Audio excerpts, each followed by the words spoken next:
मित्रों, किसी ने सच ही कहा है, जब ईश्वर आपको दुनिया की भीड़ से अलग करता है तो आपको कमजोर नहीं बल्कि इतिहास रचने के लिए तैयार कर रहा होता है।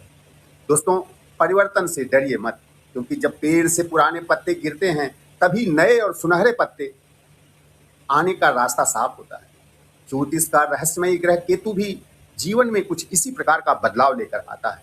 तो आइए, इसकी महादशा से लोग घबराते क्यों हैं, मैं बताता हूं आपको केतु कैसे काम करता है। लोग समझते रहे जिसे वैराग्य, वो तो भीतर का एक समंदर था। जब मकर में जागा केतु तो महफिल में जीत का सिकंदर था। कर्म की राह पर ऐसा चला कि किस्मत को भी झुकना पड़ा। देकर 6, 7 और 11 भावों का फल उसने हर अधूरी दुआ को पूरा किया। नजरें जमीन पर हैं मेरी, पर निगाहें आसमान को छूती हैं। ये केतु की वो खामोशी है जो बंद दरवाजों की भी तकदीर बदल देगी। नमस्कार मित्रों, मैं हूं इंजीनियर शिव शंकर सिंह, आपका ज्योतिष एवं वास्तु सलाहकार और मीडिया प्रभारी उत्तर प्रदेश अखिल भारत हिंदू महासभा। कर्मा एस्ट्रो इंजीनियर के इस चैनल में आप सभी का हार्दिक स्वागत और अभिनंदन है। ज्योतिष में केतु को भी अक्सर ऐसा ही वैराग्य और अलगाव का कारक माना जाता है, जिससे लोग अक्सर डर जाते हैं। लेकिन क्या आप जानते हैं कि जब यही रहस्यमय केतु आपकी कुंडली के 11वें भाव में शनि की व्यवहारिक राशि मकर में बैठा हुआ हो और वहां बैठकर 6th house, 7th house, 11th house के फल देने लगे, तो यह जीवन में कोई डर नहीं बल्कि एक बहुत बड़ा चमत्कार लेकर आता है। जी हाँ, आज के इस वीडियो में हम जानेंगे कि मकर राशि के 11वें भाव का केतु आपकी महादशा में आपके करियर, व्यवसाय और जीवन में और आर्थिक स्थिति को किस तरह से फर्श से अर्श पर ले जाता है। अगर आपकी भी केतु की महादशा चल रही है तो मित्रों, आप इस वीडियो को जरूर देखें, क्योंकि यह वीडियो आपके लिए बहुत ही महत्वपूर्ण होने वाला है। मित्रों, इस वीडियो को अंत तक जरूर देखें। हमने कुछ ऐसे उपाय केतु के बताए हैं जिससे केतु की महादशा सबसे ज्यादा शुभ हो जाएगी, प्रभावशाली हो जाएगी, आपके जीवन में सफलता के द्वार खोल देगी। मित्रों, 11वां भाव सीधे तौर पर लाभ और इच्छा पूर्ति, डिजायर फुलफिलमेंट का है। वहीं मकर राशि काल पुरुष की कुंडली में कर्म की राशि मानी जाती है, जो अनुशासन और व्यावहारिकता को सिखाती है। ज्योतिष का एक प्रसिद्ध नियम है शनिवत केतु, यानी केतु जब शनि की राशि में होगा शनि की तरह व्यवहार करेगा, जिस भी राशि में होगा उसी तरह व्यवहार करेगा। जब केतु मकर राशि में आता है तो वह अत्यधिक कर्मठ, अनुशासित, प्रैक्टिकल बन जाता है। यहाँ बैठकर केतु आपको हवाई बातें नहीं कराएगा। यहाँ बैठकर आपको जमीन पर रहकर पूरी गहराई के साथ कड़ा परिश्रम करने की अद्भुत शक्ति देता है। 6th हाउस प्रतिस्पर्धा पर विजय, सर्विस इंडस्ट्री, ऋण विवाद से मुक्ति का है। 7वां भाव स्वतंत्र व्यवसाय, बिजनेस, क्लाइंट्स से रोज दैनिक लेन देन, व्यावसायिक लेन देन का है। और 11वां भाव निश्चित लाभ, सफलता, इच्छा पूर्ति। अब बात करते हैं जाता है।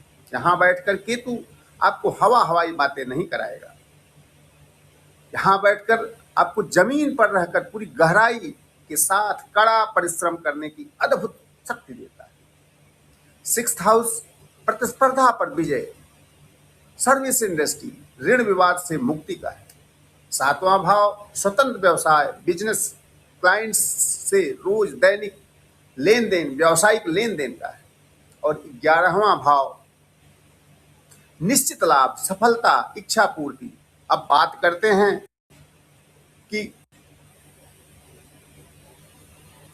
इसका सबसे शक्तिशाली पहलू और व्यावहारिक पहलू क्या है।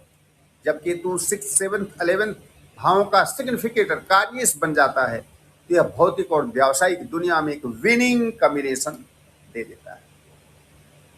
व्यवसाय में क्लाइंट्स की वृद्धि हो जाएगी, 7वां भाव एक्टिव हो जाएगा। आपकी फर्म, आपके स्वतंत्र कार्य, किसी प्रकार के परामर्श के कार्य, कंसल्टेंसी के कार्य में ग्राहकों की संख्या अचानक बड़ी तेजी से बढ़ने लगती है।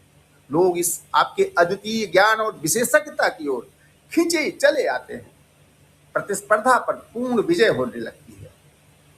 आपकी कार्य क्षेत्र में चाहे जितने भी प्रतिस्पर्धी आए, आप सब पर विजय प्राप्त कर लेंगे, उन पर पूरी बढ़त दिला देगा। अगर कोई पुराना कानूनी विवाद या कोई फंसा हुआ पैसा था तो इस अवधि में वो हल हो जाता है। ज्योतिष में 2, 6, 11 केपी सिस्टम में केपी कृष्णमूर्ति साहब ने बताया है कि दूसरा भाव, छठा भाव और 11वां भाव पैसे कमाने का सबसे ठोस योग माना जाता है। और यदि आपका केतु छठा भाव और 11वां भाव भी दे रहा है तो यह संबंध धन कमाने का सबसे ठोस योग माना जाता है। यहाँ केतु अपनी महादशा में अप्रत्याशित स्रोतों से और आपकी अपनी तीक्ष्ण आत्म बुद्धि से, अंतर्दृष्टि से अचानक और भारी आर्थिक मुनाफा करवाता है। आप बिल्कुल सही समय पर सही व्यावसायिक निर्णय लेने में समर्थ हो जाते हैं। लेकिन मित्रों, जैसा कि मैंने शुरुआत में कहा, केतु का मूल स्वभाव है अलगाववाद, क्योंकि इसके पास सिर नहीं है, केवल धड़ है। तो व्यावसायिक रूप से तो यह केतु आपको बहुत ऊंचाई पर ले जाएगा, लेकिन इसके साथ ही यह जीवन में बहुत बारीक बदलाव भी लाता है, जिसको हमें समझना अत्यंत आवश्यक है। आपका दायरा, सामाजिक दायरा सीमित कर देगा। सतही जितने दोस्त होंगे वो आपको छोड़कर चले जाएंगे, लेकिन कुछ गिने चुने परिपक्व लोग जो वैचारिक रूप से, गहरे रूप से आपसे जुड़े हुए हैं, वो हमेशा आपके साथ खड़े रहेंगे। निजी संबंधों में 7वां भाव वो क्या करेगा कि चूंकि छठा भाव सक्रिय है, 7वां भाव सक्रिय है, तो 7वें से छठा 12वां भाव होने के कारण रिश्तों में तनाव आएगा। शादी भी टूट सकती है, या शादी और पति पत्नी के बीच में तनाव भी हो सकता है। अहंकार हो सकता है एक दूसरों के बीच। यदि इस महादशा के दौरान आपको कभी मानसिक भ्रम, अकेलापन या कार्यों में थोड़ी भी रुकावट महसूस हो, तो केतु के इन बहुत सरल उपायों को, जैसा मैंने कुंडली में आपसे वादा किया था, ये उपाय मैं आपको बता रहा हूँ। सबसे प्रथम उपाय है भगवान गणेश की आराधना करें। केतु के अधिपति देव स्वयं विघ्नहर्ता गणेश जी, क्योंकि उनके साथ भी उनका सर कटा था, तो नियमित रूप से उनका जाप करें।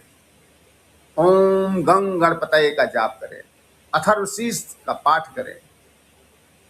आपको गजब की मानसिक आपकी स्थिति बहुत सुदृढ़ हो जाएगी।